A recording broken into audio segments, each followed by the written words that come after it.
Iran का nuclear programme कई दहाइयों से आलमी सियासत का बड़ा मुद्दा रहा है। ईरान लगातार दावा करता है कि उसका न्यूक्लियर प्रोग्राम पूरी तरह से पुरअमन है।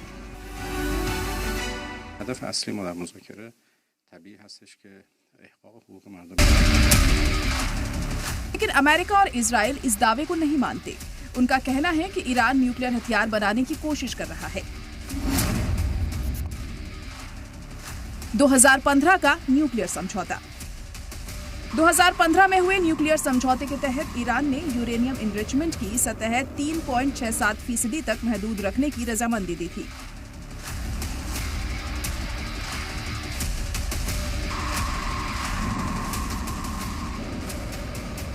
(3.67% इनरिच्ड यूरेनियम का इस्तेमाल न्यूक्लियर बिजली घरों के ईंधन के तौर पर इस्तेमाल किया जा सकता है। न्यूक्लियर हथियार बनाने के लिए आमतौर पर 90% या उससे ज्यादा इनरिच्ड यूरेनियम की जरूरत होती है। ट्रंप के फैसले के बाद क्या बदला? –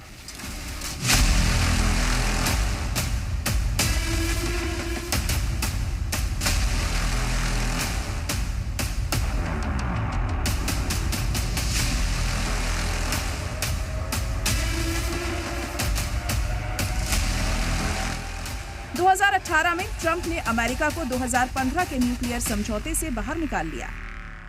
इसके बाद ईरान ने धीरे धीरे यूरेनियम इनरिच्ड का लेवल बढ़ाना शुरू कर दिया। ईरान ने खुले तौर पर 3.67% की लिमिट से ऊपर जाना शुरू किया। कितनी दूर पहुंच गया था Iran? International atomic energy agency के मुताबिक जून 2025 तक ईरान 60% तक यूरेनियम इनरिच्ड कर रहा था। उसके पास 60% इनरिच्ड यूरेनियम का करीब 400 किलोग्राम भंडार था। ये लेवल न्यूक्लियर हथियार के लिए जरूरी 90% से नीचे है, लेकिन शहरी इस्तेमाल के लिए जरूरी सतह से काफी ज्यादा है। ताकतवर हुआ ईरान। अमेरिका ईरान समझौते के बीच अमेरिकी खुफिया एजेंसियों ने नई वार्निंग दी है। CNN की रिपोर्ट के मुताबिक जंग के बाद ईरान पहले से ज्यादा ताकतवर हो गया है।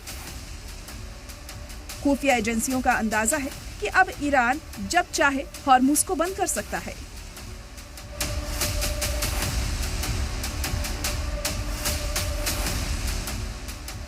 रिपोर्ट से वाकिफ 3 जराए ने बताया कि जंग के बाद ईरान के पास आलमी मईशत को नुकसान पहुंचाने की एक और नई ताकतवर कैपेसिटी आ गई है।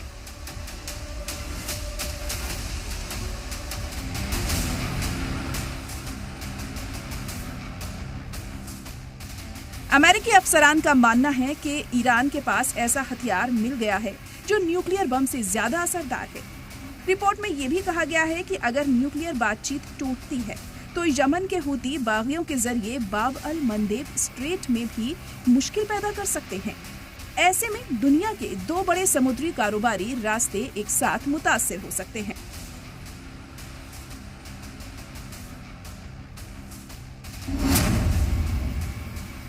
ट्रंप को महंगी पड़ी जंग। अमेरिका ने ईरान जंग में $113 बिलियन यानी 10 लाख करोड़ से ज्यादा खर्च कर दिया है। यानी हर सेकंड में 10 लाख रुपया, हर घंटे में 394 करोड़ रुपए और हर दिन 9,400 करोड़ रुपए। खर्च लगातार बढ़ रहा है क्योंकि अभी भी अमेरिकी आर्मी एयरक्राफ्ट और बाकी हथियार ईरान के आसपास तैनात हैं। इतना ही नहीं, जंग के पहले 6 दिनों में ही अमेरिका ने कुल $11.3 बिलियन यानी रोजाना करीब $2 बिलियन खर्च किए। उसके बाद $1 बिलियन रोजाना का एवरेज खर्च अभी भी जारी है। अमेरिका ने इस जंग में 42 जेट गंवा दिए, तो वहीं मिसाइलों और बमों से हमलों पर अब तक 1.14 बिलियन यानी 10,000 करोड़ से ज्यादा खर्च हुए हैं। इतना ही नहीं, ईरान मिडिल ईस्ट के अमेरिकी ठिकानों पर अपने सस्ते शाहिद 136 ड्रोन से हमले कर रहा था, जिसके जवाब में इन्हें रोकने के लिए अमेरिका ने थार्ड और पैट्रियट जैसे एयर डिफेंस सिस्टम इस्तेमाल किए। यानी एक शाहिद ड्रोन की कीमत 33 लाख रुपए थी, तो वहीं पैट्रियट डिफेंस सिस्टम से एक फायर के 120 करोड़ रुपए और थर्ड इंटरसेप्टर से एक फायर के 35 करोड़ रुपए। इस जंग में अमेरिका को माली नुकसान के साथ साथ करीब 15 से ज्यादा अमेरिकी आर्मी ऑफिसर्स भी मारे गए।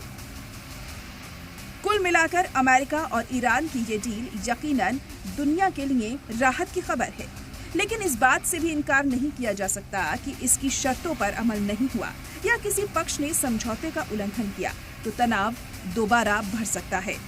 इसलिए इसे स्थायी समाधान की बजाय शांति की दिशा में एक अहम लेकिन नाजुक कदम माना जा रहा है। सलाम टीवी के लिए दिल्ली से नदीम अहमद की रिपोर्ट।